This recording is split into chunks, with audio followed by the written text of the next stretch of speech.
মুক্তিপণ দিয়েও বাঁচানো গেল না শিশু সাদাবকে। মিটফোর্টের সোহাগ হত্যার অন্যতম আসামি নানু গ্রেপ্তার। যৌতুকের টাকা না পেয়ে স্ত্রীর পেটে লাথি, গর্ভের সন্তান নষ্ট হওয়ায় মামলা। জানাবো মিটফোর্টের ঘটনায় জনগণ তাদের লাল কার্ড দেখিয়েছে। এবং সর্বশেষ জানাবো এইচআরসি গ্রুপের চেয়ারম্যান সাইদ হোসেন চৌধুরী আর নেই। শুনছিলেন সংবাদ শিরোনাম, এবারে বিস্তারিত। মুক্তিপণ দিয়েও বাঁচানো গেল না শিশু সাদাবকে। ময়মনসিংহের গফরগাঁওয়ে মুক্তিপণ দিয়েও আয়ান সাদাবকে বাঁচাতে পারেনি পরিবার। নিখোঁজের 4 দিন পর বাড়ির পাশের জঙ্গল থেকে দ্বিখণ্ডিত লাশ উদ্ধার করেছে পুলিশ। পাগলা থানার ওসি মোহাম্মদ ফেরদৌস আলম বলেন, শিশুটির 3 খণ্ড মরদেহ উদ্ধার করে ময়নাতদন্তের জন্য ময়মনসিংহ মেডিকেল কলেজ হাসপাতালে মর্গে পাঠানো হয়েছে। গত শুক্রবার উপজেলার পাগলা থানার 5 বাগ ইউনিয়নের দিঘিরপাড় গ্রামের নানাবাড়ি থেকে প্রবাসী আল আমিনের ছেলে আয়ান সাদাব নিখোঁজ হন। সাদাবের বাড়ি পার্শ্ববর্তী নান্দাইল উপজেলার জাহাঙ্গীরপুর ইউনিয়নের বারগুড়িয়া গ্রামে। বাবা বিদেশ থাকায় মায়ের সঙ্গে নানাবাড়িতে থাকত সে। নিহতের চাচা খলিল মিয়া জানান, আজ সকালে প্রতিবেশী সোহাগ মিয়া বাড়ির পশ্চিম পাশে গরু চড়াতে গিয়ে লাশের সন্ধান পান। সোহাগ মিয়া বলেন, ঘাস খাওয়াতে পুকুর পাড়ে গরুকে বেঁধে রাখি, কিন্তু গরু ঘাস না খেয়ে লাফালাফি শুরু করে। এ সময় পাশে জঙ্গল থেকে পচা গন্ধ আসে। পরে দেখি 2 জায়গায় লাশের 2টি খণ্ড পড়ে আছে। খবর পেয়ে স্বজনরা এসে সাদাবের লাশ শনাক্ত করে। নিহতের নানা সুলতান মিয়া জানান, মুক্তিপণ দিয়েও নাতিকে বাঁচাতে পারলাম না, ওরা আমার অবুঝ নাতিকে মেরে ফেললো। তিনি আরও জানান, গত শনিবার দুপুর 12টার দিকে অপরিচিত একটি ফোন নাম্বার থেকে সাদাবের মায়ের কাছে প্রথমে 20,000 এবং পরে 50,000 টাকা মুক্তিপণ দাবি করে অপহরণকারীরা। পরে 2 দফায় 48,000 টাকা বিকাশে পাঠানো হয়। অপহরণকারী আমাকে ফোনে বলেছিল, টাকা পেলে নাতিকে জীবিত গফরগাঁও রেল স্টেশন রোডের জামতলি মোড় সিএনজি স্ট্যান্ডে রেখে যাবে, কিন্তু এখন নাতির লাশ পেলাম।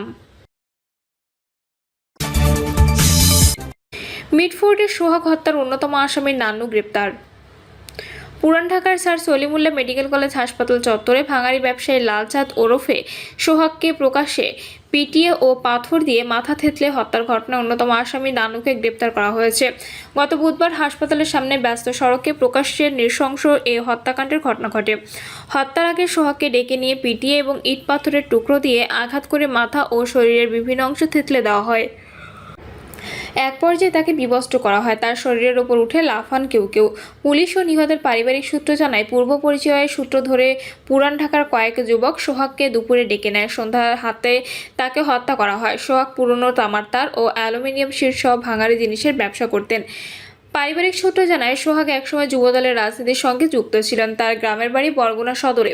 তার 14 বছর বয়সী মেয়ে সুহানা 6ষ্ঠ শ্রেণীতে এবং 11 বছর বয়সী ছেলে সোহান 4র্থ শ্রেণীতে পড়ে। সোহাগকে হত্যার ঘটনায় রাজধানীর কোতোয়ালি থানায় গত বৃহস্পতিবার একটি মামলা হয়েছে। নিহতের বোন মঞ্জুয়ারা বেগম মামলাটি করেন। মামলায় 19 জনের নাম উল্লেখ করা হয়েছে। অজ্ঞাতনামা আসামি করা হয়েছে 15 থেকে 20 জনকে। যৌতুকের টাকা না পেয়ে স্ত্রীর পেটে লাথি, গর্ভের সন্তান নষ্ট হওয়ায় মামলা। সিরাজগঞ্জের সলঙ্গায় যৌতুকের টাকা না পেয়ে লাথি দিয়ে স্ত্রীর গর্ভের সন্তান নষ্ট করার অভিযোগ উঠেছে স্বামী সাগর আহমেদের বিরুদ্ধে।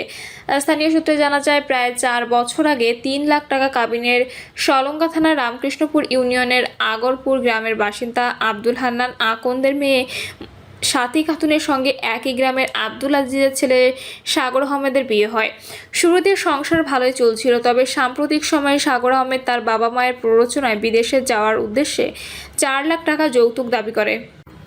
সাথী খাতুন এতে রাজি না হলে তার উপর চলতে থাকে শারীরিক নির্যাতন। এক পর্যায়ে সাগর তাকে তালাক দেওয়ার হুমকি দেয় এবং অন্য নারীকে বিয়ে করার কথাও জানায়। এরই জেরে গত 8 জুলাই কথা কাটাকাটির এক পর্যায়ে সাগর আহমেদ সাথীর পেটে লাথি মারে এবং তাকে বিছানা থেকে ফেলে দেয়। এতে সাথী গুরুতর আহত হয়ে পড়েন। পরে তাকে চিকিৎসার কাছে নিয়ে গেলে জানা যায় 3 মাসের গর্ভবতী সাথীর গর্ভে থাকা সন্তানটি নষ্ট হয়ে গেছে। চিকিৎসা শেষে থানায় লিখিত অভিযোগ করেন সাথী খাতুন। অভিযোগে সাগর আহমেদ ছাড়াও তার বাবা আব্দুল আজিজ এবং মা নূরজাহান বেগমকে অভিযুক্ত হয়েছে। অভিযোগ দায়েরের পরপরই অভিযুক্তরা পালিয়ে যায়। সাথী খাতুন জানান, যৌতুকের কারণে তাকে অমানবিক নির্যাতনের শিকার হতে হয়েছে এবং তার স্বামীর একাধিক নারীর সঙ্গে অবৈধ সম্পর্ক রয়েছে বলেও দাবি করেন তিনি। যৌতুকের দাবিতে গৃহবধূর গর্ভের সন্তান নষ্ট করার ঘটনায় যৌতুকের দাবিতে গৃহবধূর গর্ভের সন্তান নষ্ট করার ঘটনার বিষয়ে সলঙ্গা থানার ভারপ্রাপ্ত কর্মকর্তা মোহাম্মদ হুমায়ুন কবির বলেন, আমরা এ বিষয়ে একটি অভিযোগ পেয়েছি। ঘটনা তদন্ত সাপেক্ষে আইনি ব্যবস্থা নেওয়া হবে। মিটফোর্ডের ঘটনায় জনগণ তাদের লাল কার্ড দেখিয়েছে। এখনকার স্লোগান হলো, দিল্লি গেছে স্বৈরাচার, পিন্ডি যাবে রাজাকার। কিন্তু তাদের মনে রাখা উচিত, এই স্লোগান বাস্তবায়ন হলে তাদেরই এক দলকে দিল্লি ও অপর দলকে পিন্ডি যেতে হবে, কারণ রাজাকারের তালিকায় তাদের নাম অন্যদের চেয়ে অনেক বেশি। গণবিরোধিতার কারণে বিশেষ গোষ্ঠীকে দেশের মানুষ অনেক আগেই হলুদ কার্ড দেখিয়েছে, আর মিটফোর্টের ঘটনায় তাদেরকে জনগণ লাল কার্ড দেখানোর কাজ সম্পন্ন করেছে বলে মন্তব্য করেছেন বাংলাদেশ জামায়াত ইসলামী ও কেন্দ্র নির্বাহী পরিষদ সদস্য ও ঢাকা মহানগরী উত্তরের আমির মোহাম্মদ সেলিমউদ্দিন বলেন, তথাকথিত প্রথাগত রাজনীতি দেশ ও জাতিকে কিছুই দিতে পারেনি, বরং এ বস্তাপচার রাজনীতি দেশের মানুষকে খুন, ধর্ষণ, চাঁদাবাজি, রাহাজানি, টেন্ডারবাজি, দুর্নীতি ও লুটপাটের উপর দিয়েছে। কথিত রাজনীতির ধারক বাহকরা তথাকথিত রাজনীতির মাধ্যমে নিজেদের আখির গুছিয়ে নেয়ার কাজে সবসময় ব্যস্ত থেকেছেন, কিন্তু জুলাই বিপ্লবের মাধ্যমে দেশে একটি ইতিবাচক ও মৌলিক পরিবর্তন এসেছে। ফলে অপরাজনীতির ধারক বাহকরা এখন অসহায় ও এতিম হয়ে হিতাহিত জ্ঞান হারিয়ে প্রলাপ বকতে শুরু করেছে। তাদের এখনকার স্লোগান হলো, দিল্লি গেছে স্বৈরাচার, পিন্ডি যাবে রাজাকার। কিন্তু তাদের মনে রাখা উচিত, এ স্লোগান বাস্তবায়ন হলে তাদেরই এক দলকে দিল্লি ও অপর দলকে পিন্ডিতে যেতে হবে, কারণ রাজাকারের তালিকায় তাদের নাম অন্যদের চেয়ে অনেক বেশি। তিনি সংশ্লিষ্টদের নেতিবাচক রাজনীতি বৃহৎ থেকে বেরিয়ে এসে ইতিবাচক রাজনীতি শুরু করার আহ্বান জানান, অন্যথায় জনগণ তাদেরকে অবশ্যই প্রত্যাখ্যান করবে। তিনি বলেন, আগস্ট বিপ্লবের মাধ্যমে তাদের হাতে একটা মোক্ষম সুযোগ এসেছিল। ইচ্ছা করলেই তারা তাদের দলীয় কর্মীদের প্রশিক্ষণের মাধ্যমে তাদের মধ্যে নৈতিক মূল্যবোধ সৃষ্টি এবং ইসলামী অনুশাসন মেনে চলার জন্য প্রস্তুত করতে পারত, কিন্তু তারা সে পথে অগ্রসর না হয়ে দেশকে চাঁদাবাজের অভয়ারণ্যে পরিণত করেছে। তাদের এখন স্লোগান হলো, চাঁদা দিলে পুরস্কার, না দিলে বহিষ্কার। আর মিটফোর্টের মর্মান্তিক হত্যাকাণ্ডের মাধ্যমে তারা তাদের দলীয় ইস্তেহারি প্রকাশ করে।